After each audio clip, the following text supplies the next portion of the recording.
இந்த கேள்வி எல்லாம் திமுக பேசினாங்க. நல்லா எவ்வளவு கீழ்த்தரமா பேசினார் முதலமைச்சரும். உரிமையில பேச சொல்ல நான் இதுவரைக்கும் ஊடகங்களும் பத்திரிகைகளும் மக்களே கேள்வி நான் பேசுறது ஒரு முதலமைச்சரை குழுவாக்கள் நுழைஞ்சு போறாங்க. இன்னொருத்தர் பேசுறாரு வேண்டாம். அரசியல் கட்சி தலைவர்கள் ஒருவருக்கு ஒருவர் விமர்சனம் செய்யும் போது சபை நாகரிகம் பற்றி ஒரு சில வார்த்தைகளை பயன்படுத்த மாட்டாங்க.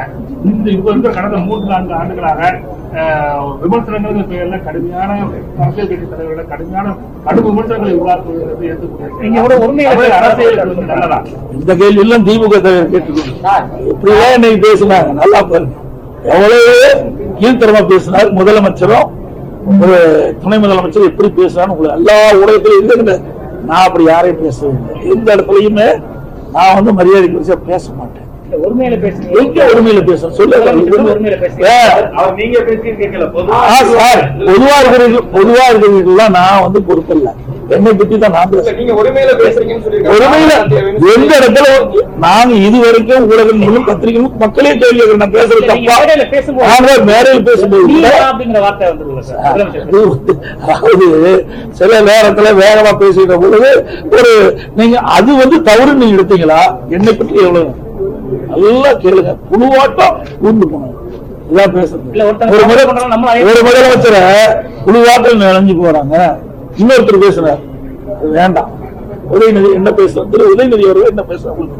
எல்லாம் இந்த ஊடகத்தின் மூலமாக அவர்கள் பேர் நான் நடந்து கொள்வது நான் அது எங்களுக்கு வித்தியாசம் இருக்கு. திராவிட முன்னேற்ற கழக ஆட்சியில நேர்மையான காவல்துறை அதிகாரிகளுக்கு இந்த ஆட்சியில் மரியாதை கிடையாது. நேர்மையா அவர் செயல்பட்டா சஸ்பெண்ட் ஆகிறதும் பரிசா கொடுக்கிறார். மக்களை பாதுகாப்பது காவல்துறை. அந்த காவல்துறை ஏதாவது பிரச்சனை ஏற்பட்டால் அழைத்து பேசி அதை சரி செய்ய வேண்டும். அதான் ஒரு அரசுடைய கடமை. அதை விட்டு ஒரு நேர்மையான காவல்துறை அதிகாரிகளை பழிவாங்குவது ஒரு நல்ல அரசுக்கு அழகல்ல. சிலதுதான் பேச முடியும் ஊடகத்தில், சிலது பேச முடியும். ஒரு கட்சினா சிலரை வெளிப்படுத்தலாம், சிலரை வெளிப்படுத்த முடியாது. எல்லாமே வெளிப்படுத்தணும் சொன்னா நடக்காது. இந்த அரசாங்கத்தை பொறுத்த வரைக்கும் மக்களுடைய பிரச்சனையை தெரியாத ஒரு அரசாங்கமா தான் இது பார்க்கணும். திராவிட முன்னேற்ற கழக ஆட்சி வந்தது கொலை, கொள்ளை, திருட்டு, வழிப்பிரிவு, முதியோர்களை குறிவைத்து கொலை செய்வது குறைவதையா இருந்தது. சட்ட ஒழுங்கு அடியோடு சீர்கிட்டு விட்டது.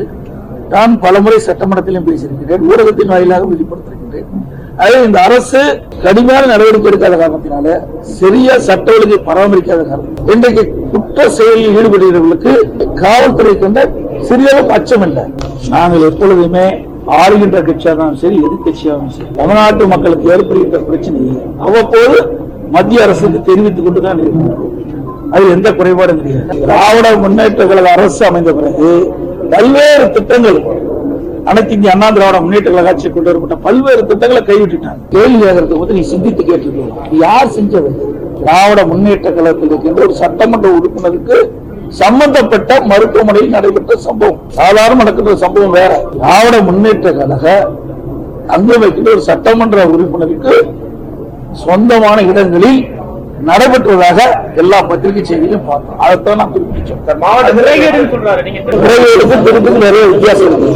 ஒரு உடல் உறுப்பை ஒருத்தர் எடுக்கிறாங்கன்னா அதுக்கு என்ன பொருள்? முறையேடுகிற திருடுறது தான் இருக்கும். உடல் உறுப்பு கூட திருடுறாங்கன்னா அப்புறம் எப்படி இருக்கும்? அதுவும் யாரு சிந்திச்சு பாரு. சாதாரண மக்கள் இருந்தா பரவாயில்ல, ஒரு பெரிய நிறுவனம் நடத்திட்டு இருக்காங்க. நான் அதிகமா உள்ள போகல. பத்திரிகையில் வந்த செய்தி, அரசாங்கம் வெளியிட்ட செய்தி, அரசாங்கமே ஒரு குழு போட்டு அதற்கு ஒரு IAS மருத்துவத்துறையை சேர்ந்த அதிகாரிகளும் அதில் போய் விசாரிக்கப்பட்டு அந்த விசாரணையில் வந்த செய்தி தான் நான் சொல்றேன். இப்படிப்பட்ட சம்பவம் மிக மிக ஒரு மோசமான விளைவுகளை எதிர்காலத்தில் சந்திக்கும்.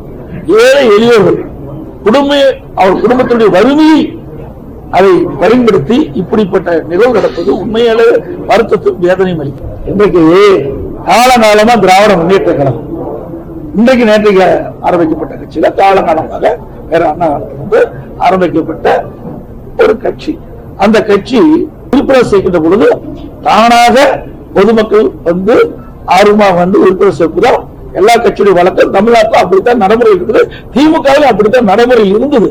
ஆனா இன்றைய தினம் மக்களுடைய செல்வாக்கு வளர்ந்து, தொண்டருடைய செல்வாக்கு வளர்ந்து, இன்றைக்கு வீடு வீடா போய் கதவை தட்டி ஓரணியில் தமிழ்நாடா அப்படி என்று வீடு வீடா கொடுத்து இதைங்க ஓடிபி எல்லாம் வாங்கலாம், சரியா நீதிமன்றம் வரைக்கும் போச்சுல. சார் இதுல என்ன இருக்குது அதை முதல்ல படிச்சு பாருங்க. நாங்க சொன்னா தப்புங்கிறாங்கல்ல, நாங்க சொல்லுவது தப்புங்கிறாங்க. நாங்க 99% நிறைவேற்றப்பட்டுங்கிறாங்க. மக்களே முடிவு சொல்லிட்டோம். மக்கள் தான் நீதிபதிகள், மக்கள் தான் ஒரு அரசாங்கத்தை தேர்ந்தெடுக்கிறாங்க. ஒரு அரசியல் கட்சிகள் தேர்தல் நேரத்தில் கொடுக்கப்பட்ட வாக்குறுதியை நிறைவேற்றுங்களா இல்லையா நீங்களும் கொடுக்கிறோம். விருப்பப்பட்ட டிக் பண்ணி கொடுக்கலாம், விருப்பம் அதிலே வச்சுக்கலாம். நாங்க யாரும் அரசியல் கட்சி இந்த கேள்வி எல்லாம் திமுக இப்படிதான் இன்னைக்கு பேசினாங்க. நல்லா பாருங்க, எவ்வளவு கீழ்த்தரமா பேசினார் முதலமைச்சரும் ஒரு துணை முதலமைச்சர் எப்படி பேசுறான்னு உங்களுக்கு எல்லா ஊடகத்திலும் இருக்குது. நான் அப்படி யாரையும் பேசவில்லை. எந்த இடத்துலயுமே நான் வந்து மரியாதை குறிச்சா பேச மாட்டேன். உரிமையில பேசுறேன், உரிமையில பேசுறேன். சொல்லுங்க, பொதுவா இருக்கிறீர்கள் நான் வந்து பொறுப்பில்லை. என்னை பத்தி தான் நான் பேசுறேன். எந்த இடத்துல நாங்க இதுவரைக்கும் ஊடகம் மூலம் பத்திரிகைகளும் மக்களே கேள்வி கேட்கிறேன். நான் பேசுறது தப்பா? மேடையில் பேசும்போது அதாவது சில நேரத்துல வேகமா பேசிட்ட பொழுது ஒரு நீங்க அது வந்து தவறு நீங்க எடுத்தீங்களா?